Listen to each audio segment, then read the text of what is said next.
Bem, meus amigos, nós estamos aqui na nossa aula número 3, falando sobre a liturgia na Igreja Católica Brasileira, né? E vamos ver aqui hoje, especialmente, esse desenvolvimento dos pontos fundamentais da nossa liturgia. A gente vê aqui, por exemplo, na nossa figura, nossa gravura aqui, a Igreja Brasileira em Lages, Santa Catarina, aqui no início, né, na época de Dom Antídio José Vargas, quando iniciou o movimento lá, né, aqui uma procissão do bispo com a comunidade, e aqui a igreja em Lages atualmente, sob a direção do reverendo padre Juliano Gel.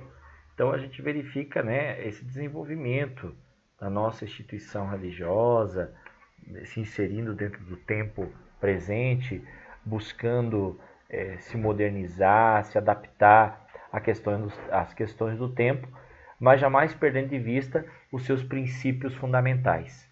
E nessa análise, então, a gente vai falar desses princípios fundamentais, tá? Então, primeiramente, falar do decreto de ritos e vestes. O decreto de ritos e vestes ele surgiu a partir da denegação de um mandado de segurança que foi impetrado junto ao STF por Dom Carlos Duarte Costa, né? Naquele tempo, a Igreja Romana falava exatamente sobre a questão da confusão que a Igreja brasileira estava gerando na sua identidade. Então, o decreto de ritos e vestes surgiu com uma, vamos dizer assim, uma imposição à questão da diferenciação entre a liturgia da Igreja Católica Brasileira e a liturgia da Igreja Romana, oferecendo essa questão fundamentalmente, né? E especialmente colocando alguns pontos fundamentais. Primeiramente, impedir que a ICAB use um culto pertencente a outro credo. Então esse é o primeiro ponto que estava lá posto nesse mandado de segurança. A ICAB tinha a necessidade de se diferenciar, isso até favoravelmente a um princípio de liberdade religiosa, né? Porque as instituições têm que ter a sua identidade. Então a Igreja Brasileira também precisava ter a sua identidade e essa identidade pública, aquilo que deveria ser demonstrado publicamente para as pessoas, né? O livre exercício dessa liturgia pública através de manifestações externas, procissões, missas campais, até para assegurar o direito da igreja a exercer a sua liturgia de forma pública, como culto público, que é de fato a definição básica da liturgia. A liturgia é isso, é o culto público da igreja, né? Além disso, manifestações externas pertencentes a todas as religiões. Então, a igreja brasileira, ao usar a Sagrada Liturgia, não está usando aquilo que pertence a uma instituição específica, porque a liturgia ela é do cristianismo, ela é digamos assim, um patrimônio, uma herança do cristianismo no todo, e não apenas de uma instituição cristã, né? E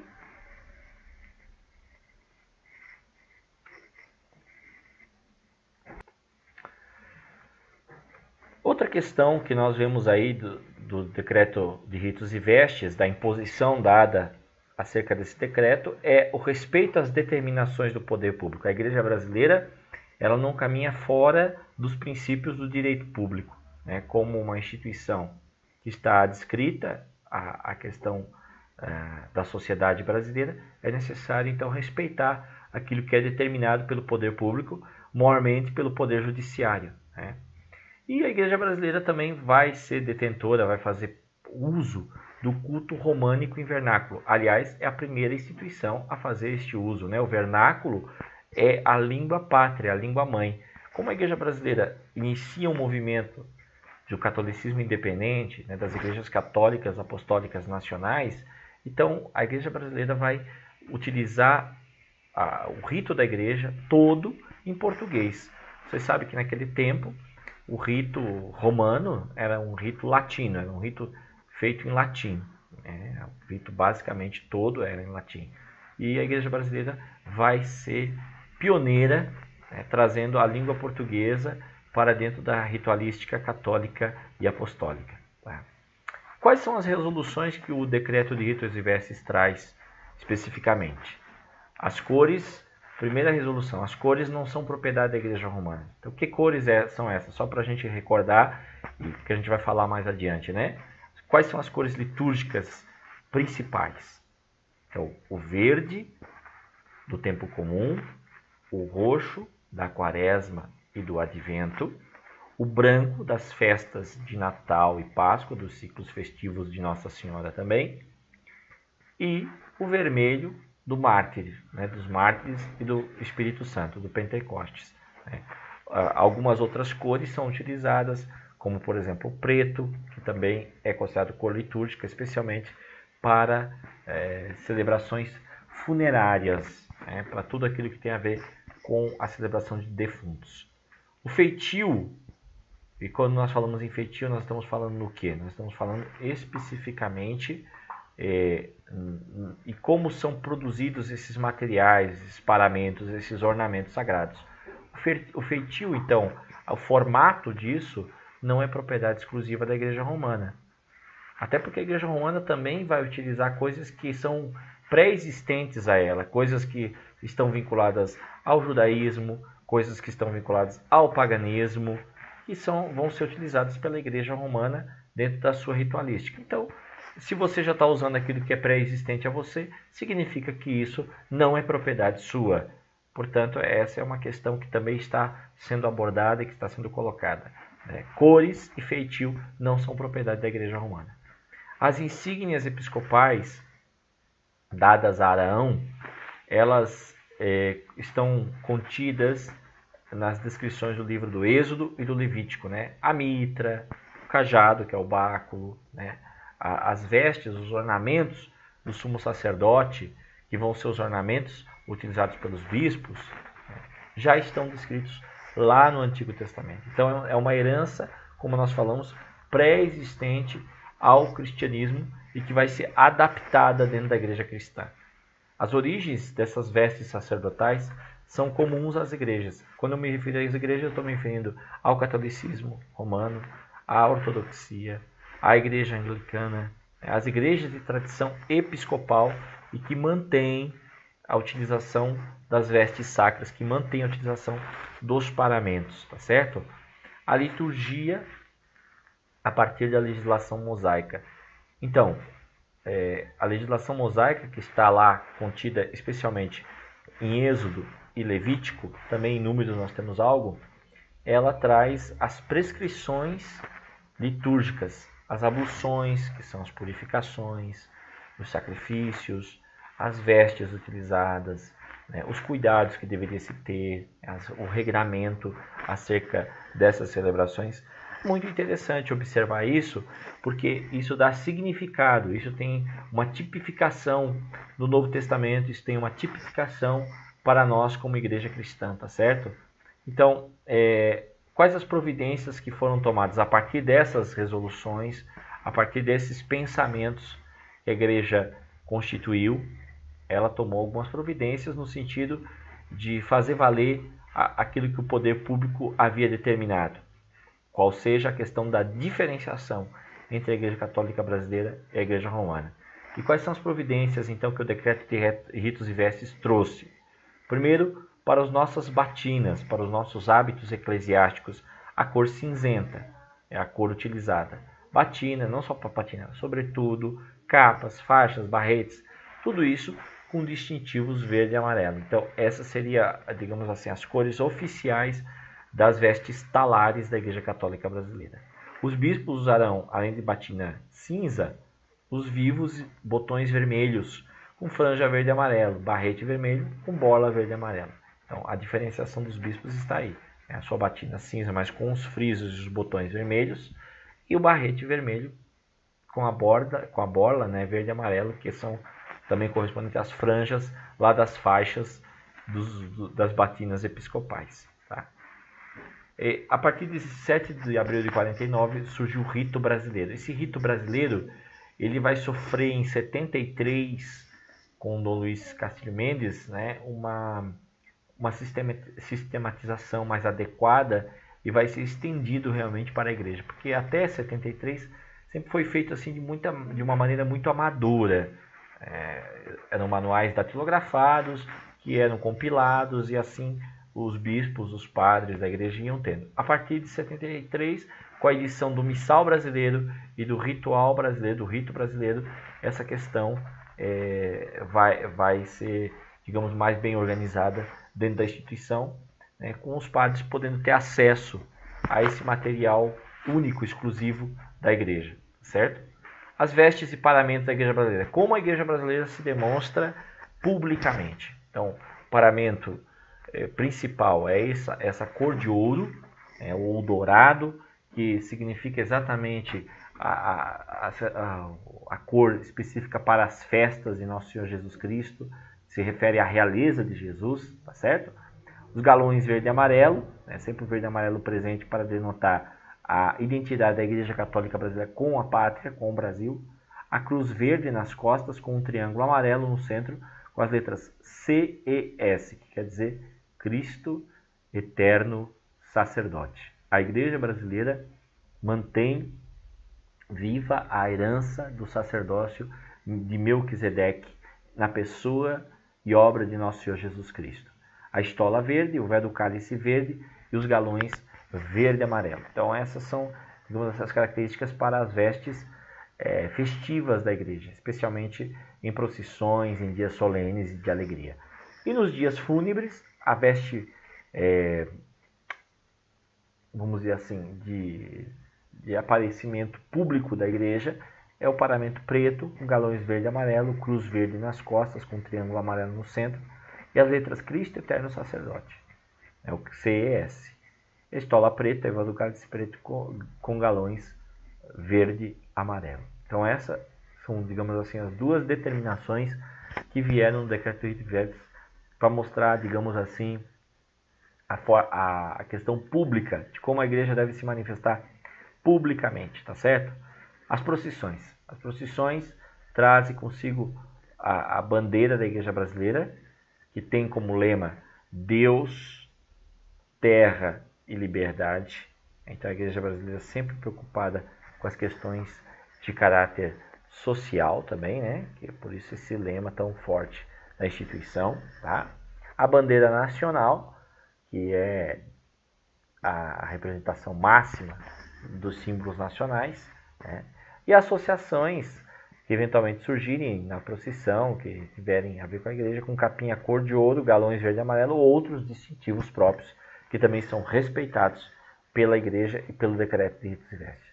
Sacerdote presidente com paramento dourado, especialmente nos dias festivos, tá certo? Então essas são, digamos, as vestes com as quais a igreja brasileira se apresenta para a sociedade. Agora vamos falar um pouquinho dos livros, da organização dos livros litúrgicos. Então nós temos aqui o Lecionário Brasileiro. O que é o Lecionário Brasileiro? Esses livros surgiram a partir do 14º Concílio Nacional. E o Lecionário Brasileiro é o livro que traz em si as lições, ou seja, a leitura, o salmo e o evangelho das missas dominicais e de algumas missas votivas importantes, tá certo? Outra questão que nós temos aqui é o Missal Brasileiro. Está aqui o Missal Brasileiro. O Missal Brasileiro é o livro da missa propriamente dito. Então, dentro do Missal estão as principais missas, as missas dominicais, e dentro do Missal também estão as celebrações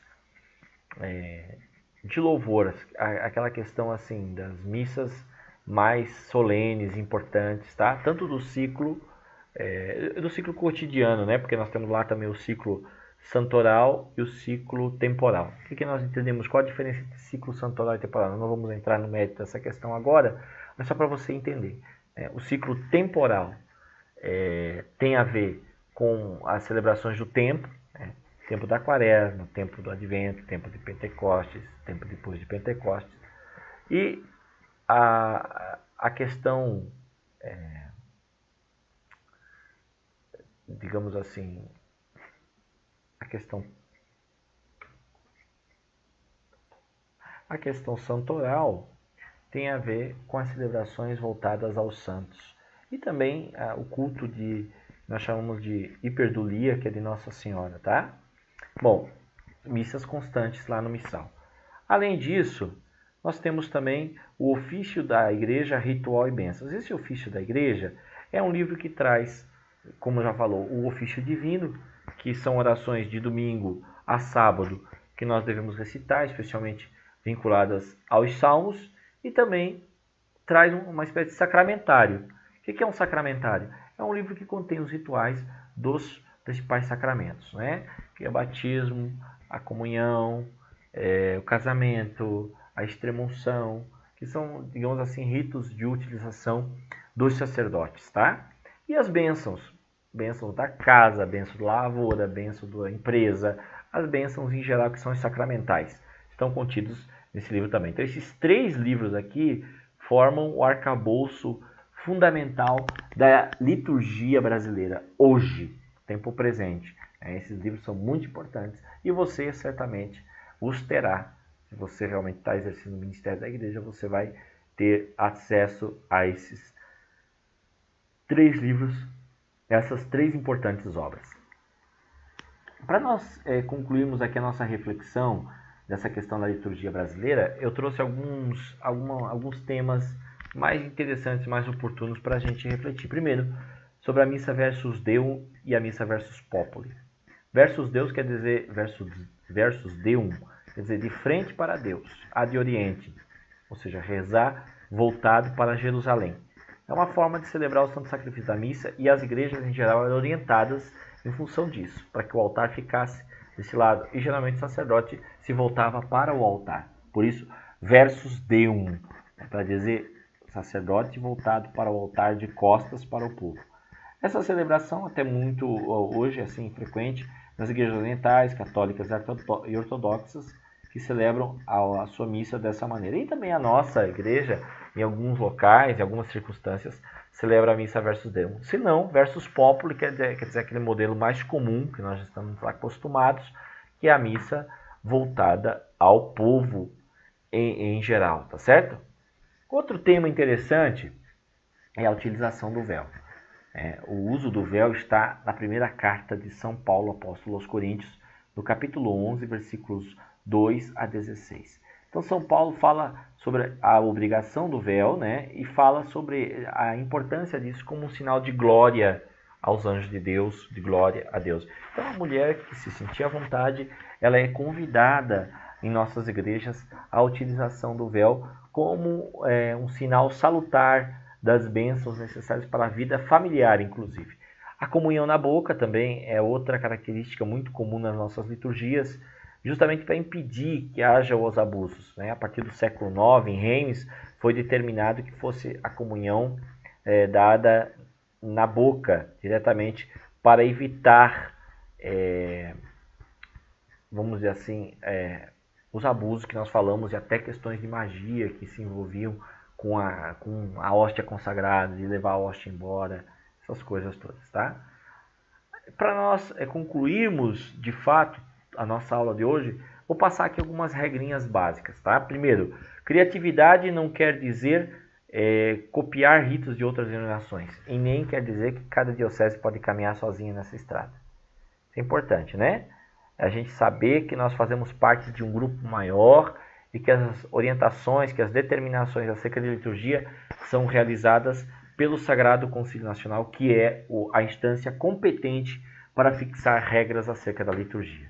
Tá? A autoridade diocesana compete regular o que não contrariar as normas gerais e o for ao encontro dos justos costumes locais. Então, o bispo ele também não contraria as determinações do concílio, porque o concílio ele é soberano, tá bom? Bom senso e equilíbrio dos sacerdotes os torna autônomos quanto à omissão de algumas rubricas não essenciais. Isso quer dizer o seguinte, que o padre tem autonomia no sentido de não fazer determinado cerimonial se ele entender, né? E se ele tiver, digamos assim, esse equilíbrio realmente na escolha, né? Se ele entender que não deve ser feito, ele vai realmente ter o aval da igreja para não utilizar aquele elemento enquanto um elemento que possa ser prejudicial ao bom andamento da liturgia, né? Bom, com isso, nós fechamos esta videoaula. Eu espero que você tenha gostado. E lembre-se assim, estudar a liturgia da Igreja Brasileira é sempre uma novidade, né? Procure estudar, procure conhecer o teor desses livros litúrgicos, né? Especialmente das cerimônias do pontifical, que é um livro importante e que nós não mencionamos ali, mas é um livro fundamental também da Igreja Pontifical, que deve ser assim para nós assim motivo de estudo maior, para todos aqueles que querem atingir pela liturgia um objetivo maior, qual seja o seu real objetivo, que é o de louvar a Deus de um modo pleno, de um modo justo, de um modo agradável. Tá certo? Um forte abraço e até o nosso próximo encontro.